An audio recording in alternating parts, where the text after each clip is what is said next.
نحمدہ ونصلی علی رسولہ الکریم اما بعد۔ پارہ نمبر 17 سورۃ الانبیاء، آیت نمبر 1۔ اعوذ باللہ من الشیطان الرجیم، بسم اللہ الرحمن الرحیم۔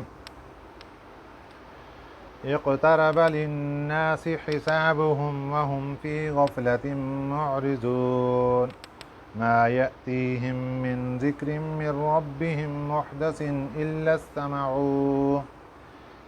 استمعوه وهم يلعبون۔ صدق اللہ العظیم۔ اس سورہ مبارکہ کا نام سورۃ الانبیاء ہے۔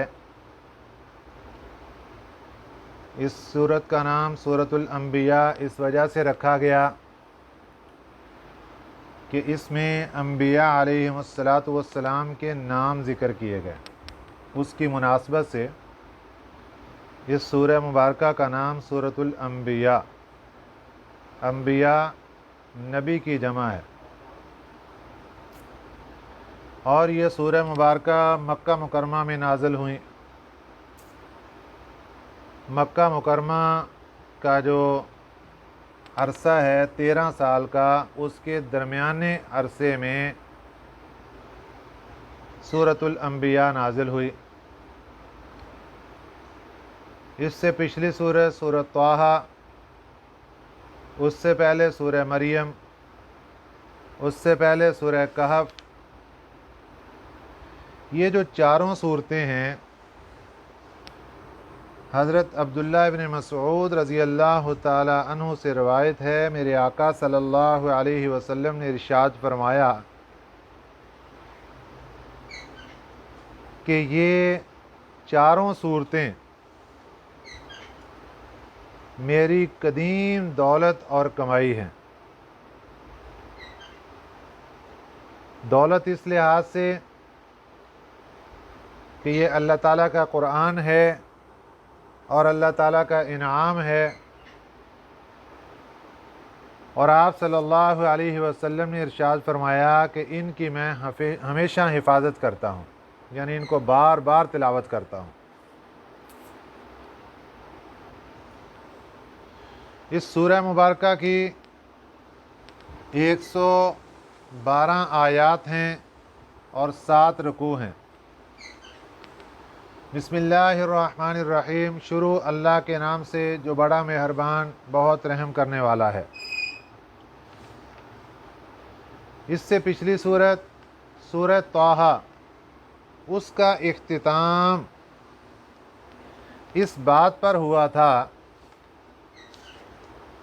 کہ اللہ تعالیٰ فرماتے تھے قُلْ كُلٌّ مُتَرَبِّصٌ فَتَرَبَّصُوا، قل فرما دیجئے کہ ہر کوئی انتظار کرنے والا ہے، فَتَرَبَّصُوا، تم بھی انتظار کرو۔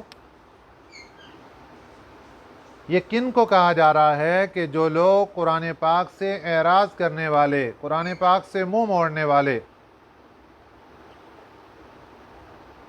تم بھی انتظار کرو۔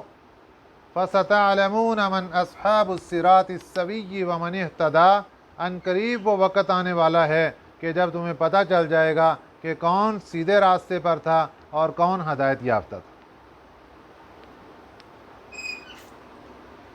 اب اسی بات کو آگے بڑھاتے ہوئے اگلی سورہ مبارکہ اور پارہ نمبر 17 کا آغاز، اقترب للناس، اللہ تعالیٰ فرماتے ہیں قریب آ گئی لوگوں کے لیے حسابہم، ان کے حساب کا وقت قریب آ گیا، للناسی، لوگوں کے واسطے، حسابہم، ان کے حساب و کتاب کا وقت۔ حساب و کتاب کے وقت سے مراد قیامت کا دن ہے۔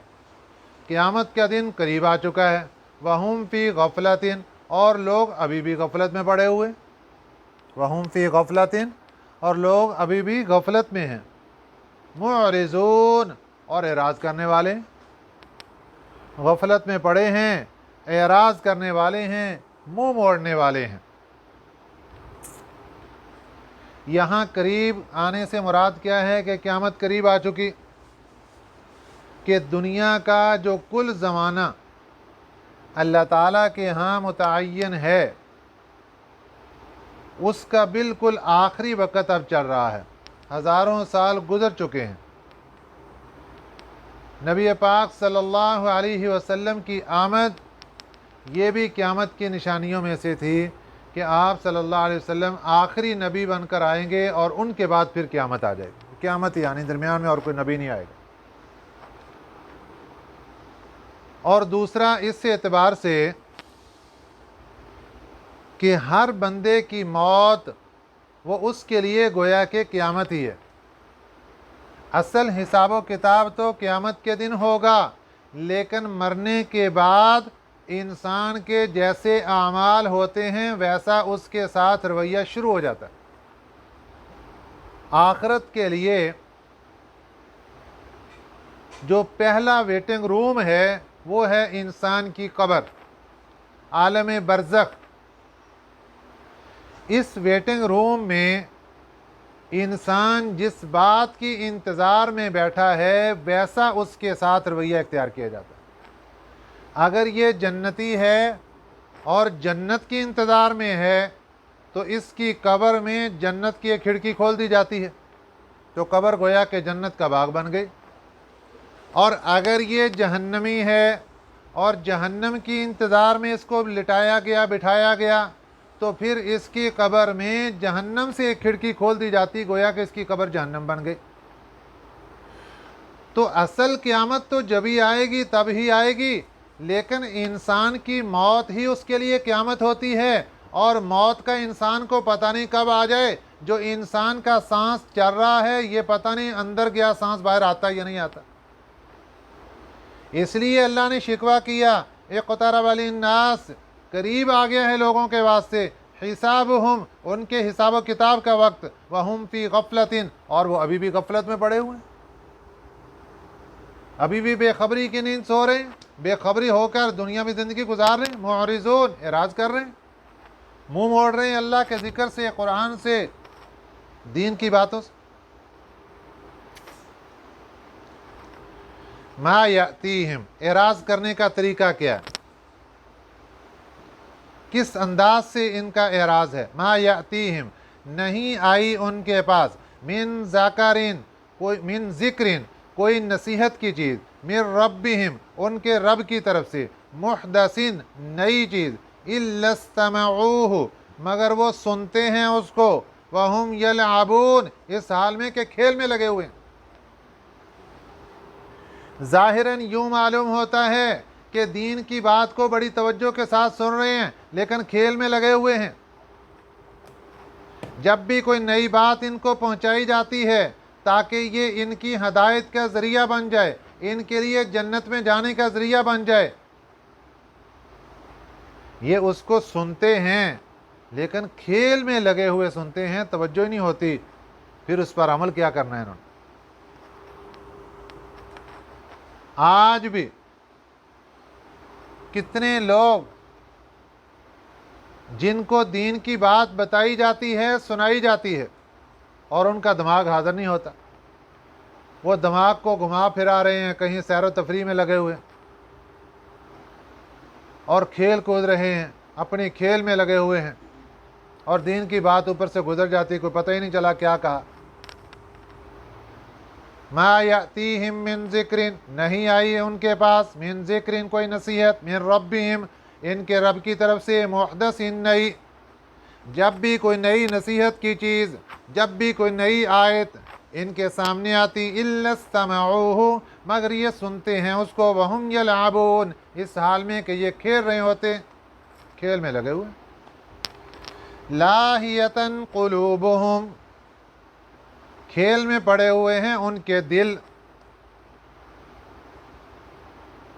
یہ مکہ مکرمہ کے لوگوں کی بات نقل کی جا رہی ہے کہ کھیل میں پڑے رہتے ہیں اور دین کی بات کی طرف توجہ نہیں کرتے، بلکہ اس سے آگے قدم کیا اٹھاتے ہیں، خود دین پر عمل کیا کرنا، دین کی دشمنی میں مشورے اور میٹنگیں کرتے ہیں کہ اس دین کو کیسے روک دیا جائے۔ ہم تو عمل کرتے نہیں، کوئی اور بھی نہ کرے، ہم تو اسلام لاتے نہیں، کوئی اور بھی نہ لائے، جو لے کر آتے ہیں ان کو تکلیفیں پہنچاتے ہیں کہ اسلام چھوڑ دو۔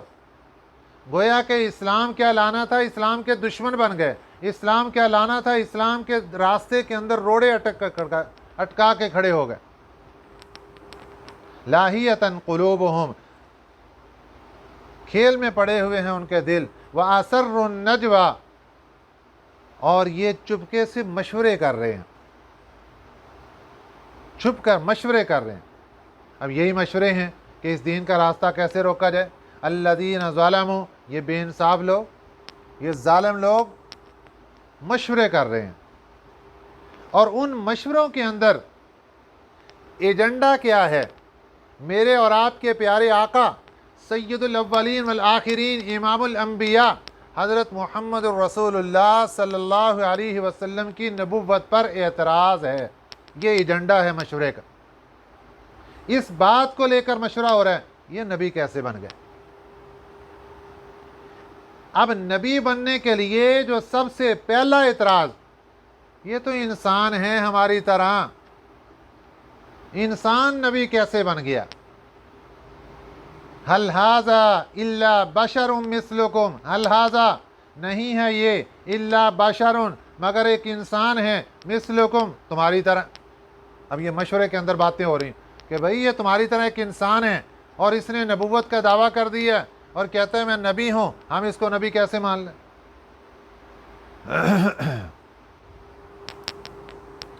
افتأتون السحر، افتأتون کیا تم پھنستے ہو، السحر جادو میں. یہ شخص ہماری طرح کا اور یہ کہتا ہے میں نبی ہوں، اور پھر تم جادو کے ذریعے تمہیں مسلمان بنا رہا ہے اور تم اس کی باتوں میں پھنس جاتے ہو، جادو میں پھنس رہے ہو. وَأَنْتُمْ تُبْصِرُونَ، حالانکہ تم دیکھ رہے ہو کہ یہ سارے کا سارا جادو کا کرشمہ ہے اور پھر تم اس کی باتوں کے اندر آ جاتے ہو. یہ واویلا اور شور مچایا جا رہا ہے مکہ مکرمہ میں بیٹھ کر ایک میٹنگ کے اندر، ایک مشورے کے اندر.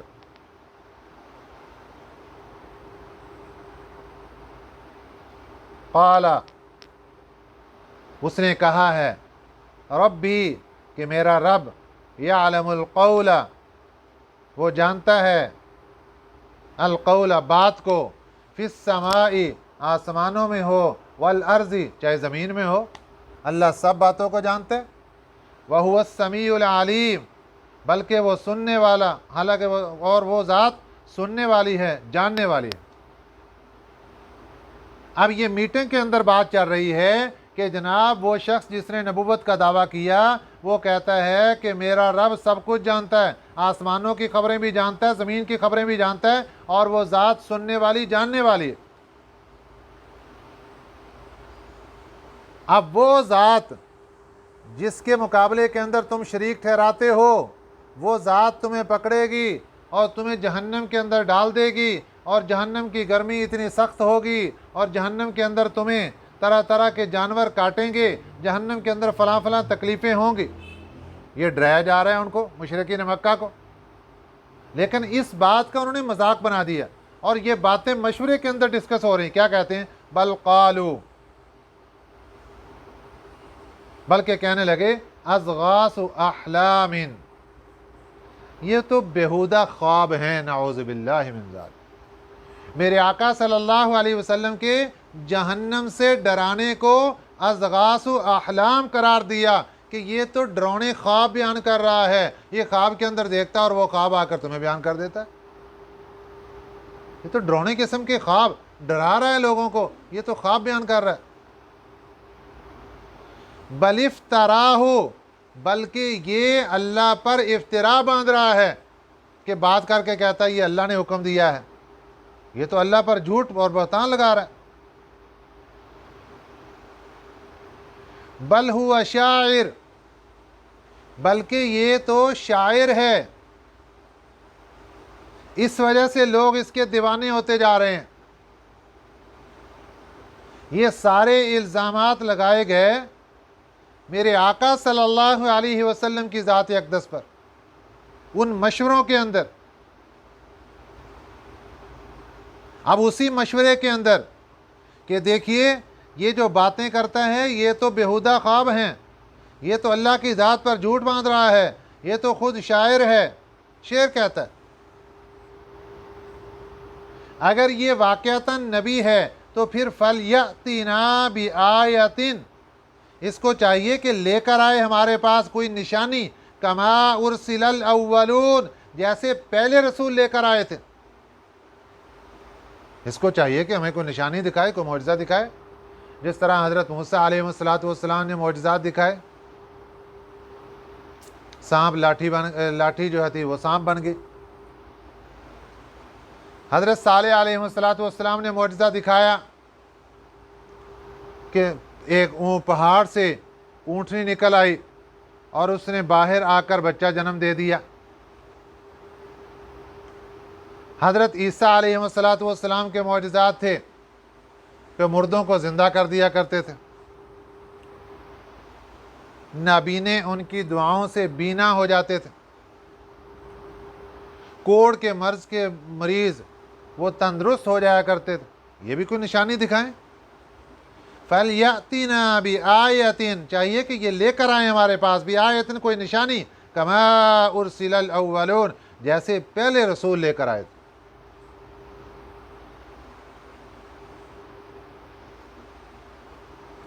اللہ نے فرمایا ما آمنت قبلہم من قریۃ۔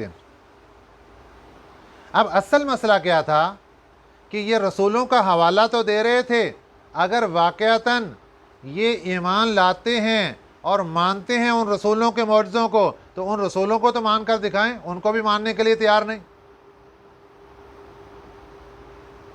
تو جب یہ ان کو بھی ماننے کے لیے تیار نہیں تو معلوم ہوا کہ یہ ساری جو ڈیمانڈیں ہیں یہ پروپیگنڈا ہے،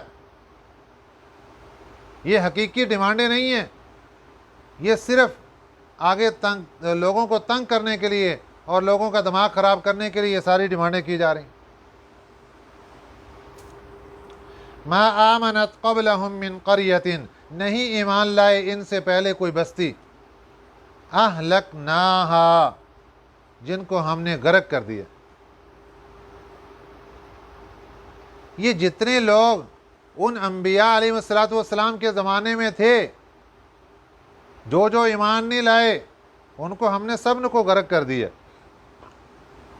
افہم یؤمنون، کیا اب یہ لوگ ایمان لائیں گے؟ یہ اللہ نے ایک سوال چھوڑا ہے۔ یہ کس بات پر سوال چھوڑا؟ کہ یہ جو فرمائشی معجزہ مانگ رہے ہیں کہ نبی پاک صلی اللہ علیہ وسلم فلاں نشانی دکھائیں، فلاں نشانی دکھائیں، اور فرمائشی معجزے کے بارے میں اللہ کا قانون یہ ہے کہ وہ معجزہ اگر دکھا دیا جاتا ہے فرمائش کے مطابق تو اس میں صرف 3 دن کی مہلت ہوتی ہے، اگر ایمان لے آئیں تو بہتر، نہیں لاتے تو 3 دن کے بعد اس کو ہلاک کر دیا جاتا ہے، اس قوم کو جو فرمائشی معجزہ لے کر بھی ایمان نہیں لاتے۔ تو اللہ تعالیٰ سوالیہ چھوڑ رہے ہیں، سوالیہ انداز، افہم یؤمنون، کیا یہ ایمان لائیں گے؟ یہ پچھلے نبیوں کا تذکرہ تو کر رہے ہیں کہ ہمیں فرمائشی معجزہ کیوں نہیں دکھایا گیا، لو اگر ہمیں تمہیں دکھا دیتے ہیں، افہم یؤمنون، کیا ایمان لاؤ گے؟ تو کبھی بھی نہیں، انہوں نے ایمان لانا ہی نہیں، انہوں نے شور ہی مچانا سارے دن۔ اب ان مشوروں کے اندر جو نبی پاک صلی اللہ علیہ وسلم کی ذات اقدس پر پہلا اعتراض تھا وہ یہ تھا کہ یہ تو ہماری طرح انسان ہیں، یہ نبی کیسے بن گئے؟ اللہ کا جواب سنیے، وما ارسلنا، نہیں ہم نے بھیجا، قبل کا، آپ سے پہلے، الا رجالا، مگر مردوں کو نبی بنا کر۔ اعتراض یہ تھا کہ یہ انسان ہیں، اللہ نے فرمایا اس سے پہلے بھی سارے انسان ہی نبی بنے، بلکہ انسانوں میں سے مرد ہی نبی بنے پہلے سارے۔ وما ارسلنا قبلک الا رجالا، نہیں ہم نے بھیجا آپ سے پہلے مگر مردوں کو، نوحی، ہم وہی بھیجتے تھے ان کی طرف، نوحی الیہم، ہم وہی بھیجتے تھے ان کی طرف۔ سارے جتنے 1,24,000 یا 1,44,000 کم و بیش انبیاء علیہ السلام تشریف لائے، سب کے سب انسان تھے اور مرد تھے، عورت بھی کوئی نبی نہیں بنی۔ اب مشرکین مکہ کو اللہ تعالیٰ جواب دے رہے ہیں، فَاسْأَلُوا أَهْلَ الذِّكْرِ، پوچھ لو یاد رکھنے والوں سے، خود تو تم جاہل ہو، تمہیں کسی چیز کا علم بھی نہیں ہے کہ جو پہلے نبی گزرے ہیں وہ انسان تھے، مرد تھے، تمہیں خود نہیں پتا تو اہل ذکر سے پوچھ لو، یاد رکھنے والوں سے پوچھ لو۔ مراد اس سے کیا ہے کہ جو لوگ صاحب کتاب، آسمانی کتابوں کا علم رکھنے والے، ان سے ذرا سوال کر کے پوچھو، وہ تمہیں بتائیں گے کہ پہلے نبی سارے کے سارے انسان تھے اور مرد تھے۔ ان کنتم لا تعلمون، اگر تم خود نہیں جانتے تو کسی سے پوچھ ہی لو۔ عقل مند انسان وہ ہوتا ہے کہ اگر اس کے پاس خود علم نہیں ہے تو کسی سے پوچھ ہی لے، پوچھ ہی لو ظالموں کسی سے، تمہیں پتہ چل جائے کہ جتنے بھی نبی آئے یہ سارے انسان تھے، کوئی فرشتہ نبی نہیں بن کے آیا۔ دوسرا اعتراض یہ تھا کہ یہ ہماری طرح کھاتے پیتے ہیں۔ اللہ نے اس کا جواب دیا، وَمَا جَعَلْنَاهُمْ، کہ یہ جتنے نبی پیچھے پوری لسٹ کے اندر آئے، حضرت آدم علیہ السلام سے لے کر حضرت عیسیٰ علیہ السلام تک، وَمَا جَعَلْنَاهُمْ، نہیں ہم نے بنایا ان کو جَسَدًا، ایسے بدن کے ساتھ، لا یأکلون الطعام، کہ جو کھاتے نہ ہوں کھانا۔ ایسا بدن تو ہم نے کسی نبی کو نہیں دیا کہ جو کھانا نہ کھاتا ہو۔ جب انسان تھے، مرد تھے، تو وہ دنیا میں کھانا بھی کھاتے تھے۔ اب تیسرا اعتراض یہ تھا کہ جناب یہ نبی ہیں تو ان کو موت نہیں آنی چاہیے، اور یہ ہماری طرح مر جائیں گے، پھر مٹی کے اندر دفن کر دیے جائیں گے۔ تو اللہ نے اس کا بھی جواب دیا، وَمَا كَانُوا خَالِدِينَ، جتنے نبی پہلے گزرے ہیں وہ کوئی بھی ہمیشہ رہنے کے لیے نہیں آیا تھا۔ وَمَا كَانُوا خَالِدِينَ، وہ کوئی بھی ہمیشہ رہنے کے لیے نہیں تھا۔ جب وہ نبی انسان تھے اور ان کو ایسا جسم ملا تھا جس سے وہ دنیا میں کھانا بھی کھاتے تھے اور ہمیشہ کے لیے نہیں تھے، تو وہی ساری صفات اس آخری نبی صلی اللہ علیہ وسلم کے اندر پائی جا رہی ہیں۔ ثم صدقناہم الوعد، پھر ہم نے سچا کر دیا ان کے ساتھ اپنا وعدہ۔ مشرکین مکہ جو دین کو جھٹلاتے تھے، اللہ نے ان کے ساتھ اپنا وعدہ سچا کر دیا، اور جو انبیاء علیہ السلام پہلے گزرے انہوں نے دعوت و تبلیغ دی، ایمان والوں کو اللہ تعالیٰ نے نجات دی، اور جو بے ایمان والے تھے، نبیوں کو جھٹلانے والے، اللہ نے سب کو غرق کر دیا۔ ثم صدقناہم الوعد، پھر ہم نے سچا کر دیا اپنا وعدہ، ان کے ساتھ وعدہ۔ فانجیناہم، ہم نے ان کو بچا لیا، ومن نشاء، اور جن کو ہم نے چاہا ان کو بھی بچا لیا، جو ان کے ساتھ ایمان والے تھے، جس کو ہم نے چاہا بچا لیا۔ وَأَهْلَكْنَا الْمُسْرِفِينَ، اور ہم نے ہلاک کر دیا حد سے تجاوز کرنے والوں کو، جو تجاوز کرنے والے تھے، نبیوں کو ستانے والے، تکلیفیں دینے والے، سب کو ہلاک کر دیا۔ لَقَدْ أَنزَلْنَا إِلَيْكُمْ كِتَابًا فِيهِ ذِكْرُكُمْ، البتہ تحقیق ہم نے اتاری تمہاری طرف ایک کتاب، فِيهِ ذِكْرُكُمْ، اس میں تمہارے لیے نصیحت ہے۔ افلا تعقلون، کیوں نہیں تم سمجھتے؟ اس میں نصیحت موجود ہے اور تم اس سے نصیحت حاصل کر کے اپنی آخرت سنوار سکتے ہو۔ افلا تعقلون، عقل کیوں نہیں رکھتے، سمجھتے کیوں نہیں ہو؟ یہ انداز ہے اللہ تعالیٰ کا کہ جب تمہارے پاس کتاب قرآن مجید آ گئی، اب تمہیں چاہیے کہ تم اس سے رہنمائی لے کر ہدایت حاصل کرو، نصیحت حاصل کرو اور اپنی آخرت بنا لو۔ افلا تعقلون، کیا تمہیں عقل نہیں ہے؟ اگر عقل ہوتی تو قرآن پاک سے فائدہ حاصل کرتے۔ جب قرآن پاک سے فائدہ حاصل نہیں کیا اور قرآن پاک سے اعراض کر لیا، منہ موڑ لیا، یہی تو بے وقوفی اور بے عقلی کی نشانی ہے۔ دنیا میں ہم عقل مند سمجھتے ہیں کہ جو بڑا دنیا کے اعتبار سے پڑھا لکھا، بڑی بڑی دنیا کی ڈگریاں ہوں، اللہ کے نزدیک عقل مند وہ بندہ ہے جو قرآن پاک کو پکڑ لے اور قرآن پاک کے ساتھ نسبت اپنی جوڑ لے، قرآن کو سمجھ لے اور اس کے مطابق زندگی گزار لے، اپنے خالق اور مالک کو پہچان جائے، یہ بندہ عقل مند ہے۔ اور جو بندہ اپنے خالق اور مالک کو نہیں پہچان سکا اور قرآن پاک سے ساری زندگی اس نے اعراض کر کے رکھا، منہ موڑ کے رکھا، اس نے کبھی سوچا ہی نہیں کہ میں دنیا میں آیا کس لیے ہوں، میری ڈیوٹی کیا ہے، کیا کرنے کے لیے دنیا میں آیا ہوں، وہ بندہ بے عقل ہے، بے وقوف ہے، وہ عقل مند نہیں ہو سکتا۔ اللہ تعالی ہمیں صحیح سمجھ نصیب فرمائے، آمین۔ وما علینا الا البلاغ المبین۔